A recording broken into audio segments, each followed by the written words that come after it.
Hi hello guys, ಎಲ್ಲ ಮಂದಿ ನಮಸ್ಕಾರ. ವೀಡಿಯೋ ಮಾಡೋದು ಒಂದು ಸ್ವಲ್ಪ ಲೇಟ್ ಆಗ್ಯದ.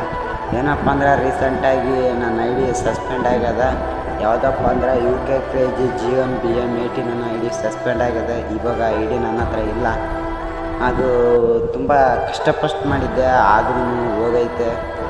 ಏನು ಮಾಡೋಕ್ಕಾಗಲ್ಲ, ಯಾರು ಮಾಡ್ಯಾರ ಅಂತ ಗೊತ್ತಿಲ್ಲ. ಆದರೂ ನಾನು ಒಳ್ಳೊಳ್ಳೆ ಕಂಟೆಂಟ್ ಕೊಟ್ಟು ವೀಡಿಯೋ ಮಾಡ್ತಿದ್ದೆ. ನಿಮ್ಮ ಸಪೋರ್ಟು ನನಗೆ ಸಿಕ್ಕಿತ್ತು ಗೈಸ್. ಆ ವಿಡಿಯೋ ಆದರೆ ಏನಾಯಿತು, ಈ ಐಡಿಯಲ್ಲಿ ಸಪೋರ್ಟ್ ಮಾಡ್ತೀರಾ ಅಂತೇಳಿ ನೀವು ಅಕೌಂಟ್ ಓಪನ್ ಮಾಡಿದ್ದೀವಿ. ಈ ಐಡಿ ಹೆಸರು ಏನಪ್ಪ ಅಂದ್ರೆ IamCrushBoy18 ಅನ್ನೋ ಐಡಿಗೆ ಫಾಲೋ ಮಾಡಿ ಬೆಳೆಸ್ರಿ. ಏನಪ್ಪ ಅಂದರೆ ಅದರೊಳಗೆ ಎಷ್ಟು ಪ್ರೀತಿ ಕೊಟ್ಟಿರೋ ಆ ಐಡಿ ಒಳಗೆ ಈ ಐಡಿಗೂ ಅಷ್ಟೇ ಸಪೋರ್ಟ್ ಕೊಡಿ ಗೈಸ್. ನಮಸ್ತೆ ಗೈಸ್.